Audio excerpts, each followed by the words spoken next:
کہ ہم جب بھی نیچر کو چھوڑ کر، قدرت کو چھوڑ کر اپنے عقل سے اپنے بنائے ہوئے قوانین کی پیروی کریں گے تو ان کا نتیجہ سوائے ڈیزاسٹر کے اور کچھ بھی نہیں ہوگا۔ میں ڈاکٹر اسد صاحب سے ایک نہایت اہم پہلو پر بات کروں گا جو آج کے معاشرے میں ہماری فیملی ڈائنامکس کے حوالے سے ہے، اور ہمارے خاندان جو ہے، فیملی سسٹم جو اسلام کا ایک بڑا بہترین نظام تھا، خاندانی نظام، اس کے حوالے سے میں بات کروں گا کہ ڈاکٹر صاحب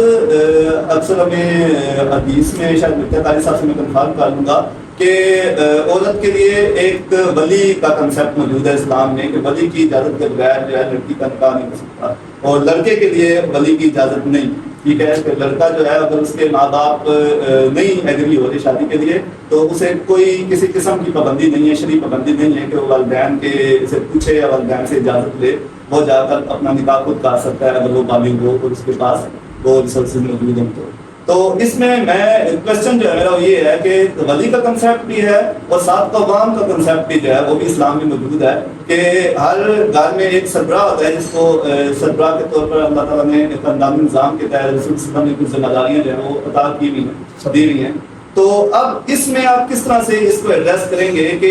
میں نے تو جہاں پہ دیکھا ہے، میں اپنے ایکسپیرینس سے بتا سکتا ہوں کہ ہمارے جو فیملی سسٹم ہے اس میں قوام خدا بن گیا ہے چھوٹا سا، ٹھیک ہے، تو اس کو آپ کس طرح سے ایڈریس کریں گے کہ فار ایگزامپل اگر ولی جو ہے وہ اپنی بدماشی کے اتر ہے، معذرت کے ساتھ یوز کرنا پڑ رہا ہے کیونکہ ہم دیکھ چکے ہیں اپنے معاشرے میں، اپنی بدماشی پر اتر آیا ہے، وہ لڑکے کا بھی ولی بن چکا ہے، وہ لڑکی کا بھی ولی بن چکا ہے، اور اس نے سب کچھ جو ہے وہ اپنے ہاتھ میں لے لیا ہے، تو اب اس کو صرف وہی قرآن سمجھ آتا ہے، اس کو صرف اولاد کے حقوق کی سمجھ آتے ہیں، اس کی غیرت بھی صرف اسی ایک کی بات پہ جاتی ہے کہ اولاد کی حقوق جو ہیں وہ بہت ہیں، والدین کے سامنے بات نہ کرو، مجھے قرآن نے یاد کیا، مجھے اسلام نے یاد کی ہے۔ تو اس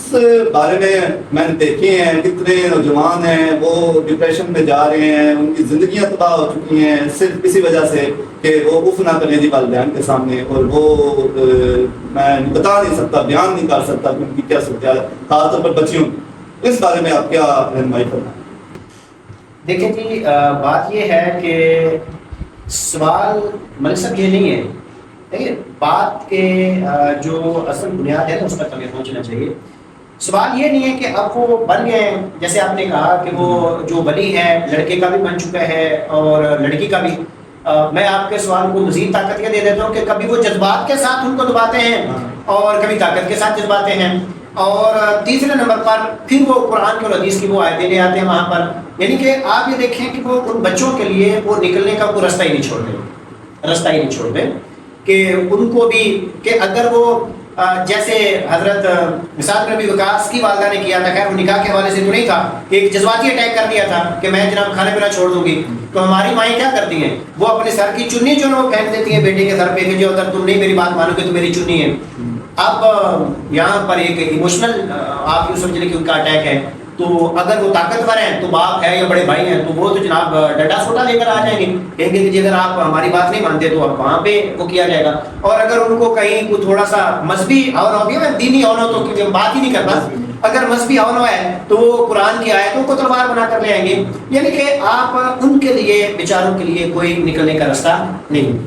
اب سوال یہاں پر یہ پیدا ہوتا ہے کہ آیا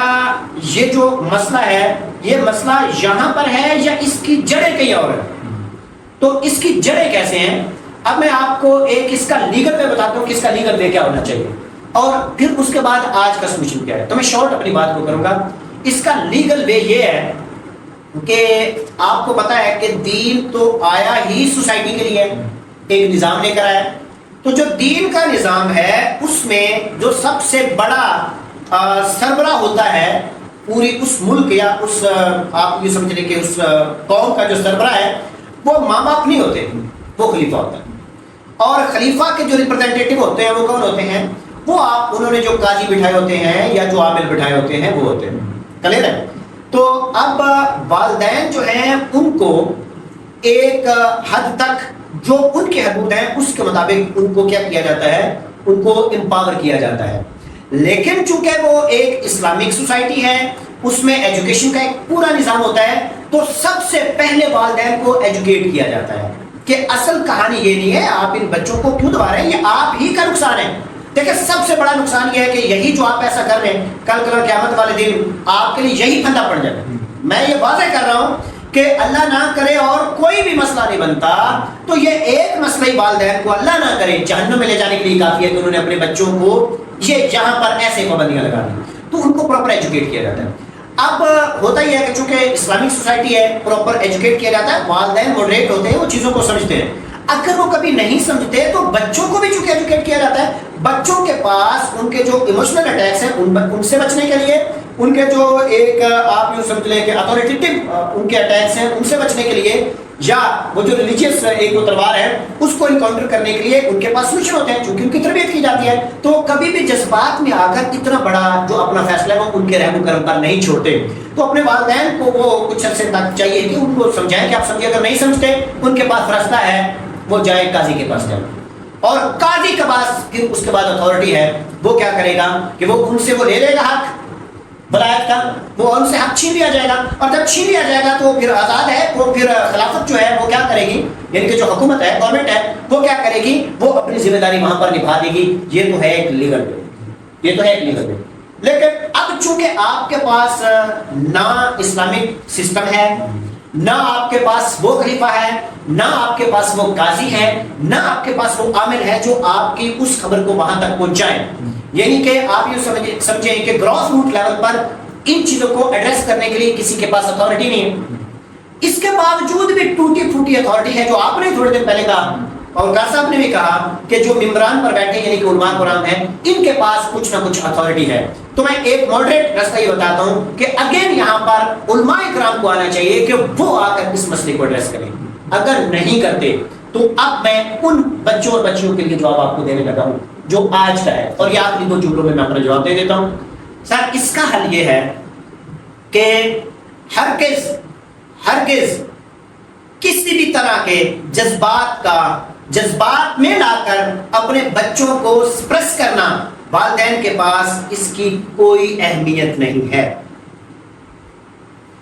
اتھارٹیٹیو ہو کر اگر آپ کو وہ تلوار سے یا ڈنڈے سے کہتے ہیں تو اس سوسائٹی میں بھی آپ کے پاس پولیس اسٹیشن اور ایسی چیزیں موجود ہیں, یعنی کہ آپ اسے انکاؤنٹر کر سکتے ہیں. اور تیسرے نمبر پر اگر وہ آپ کو قرآن کی آیت لے کر آتے ہیں کہ والدین کے یہ حقوق ہے تو وہاں پر قرآن کی یہ آیت بھی ان کے سامنے رکھ دیں کہ آپ نے والدین کی پیروی کرنی ہے کہ جب تک وہ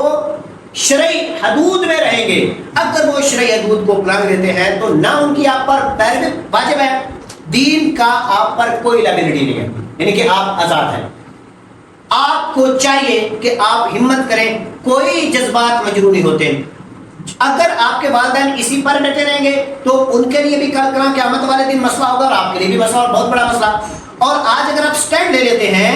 تو کل کلا یہ بھی سمجھ جائیں گے آپ کے لیے بھی آسانیاں, ان کے لیے بھی آسانیاں.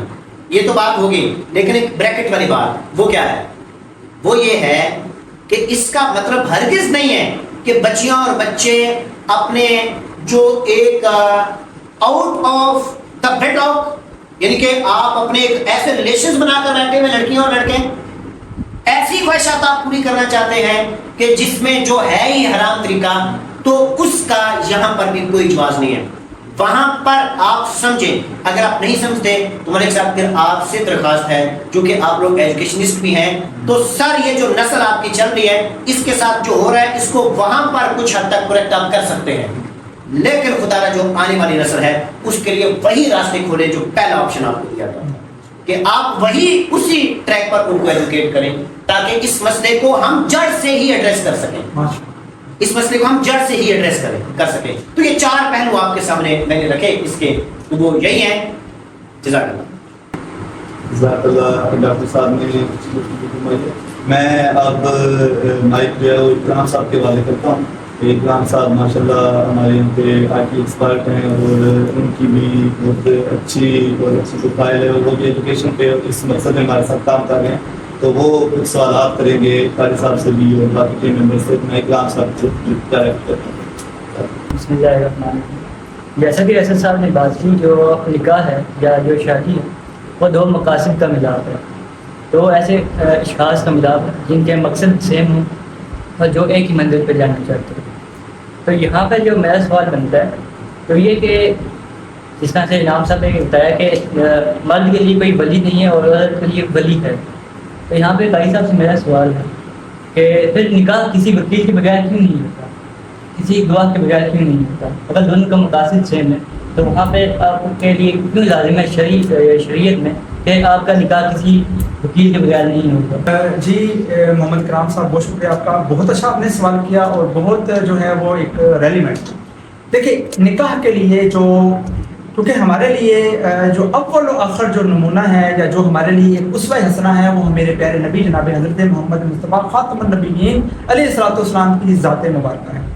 اللہ نے قرآن کے اندر اس نکاح کے موضوع کو بڑے خوبصورت طریقے سے بار بار ڈسکس کیا، فَانْكِحُوا مَا طَابَ لَكُمْ،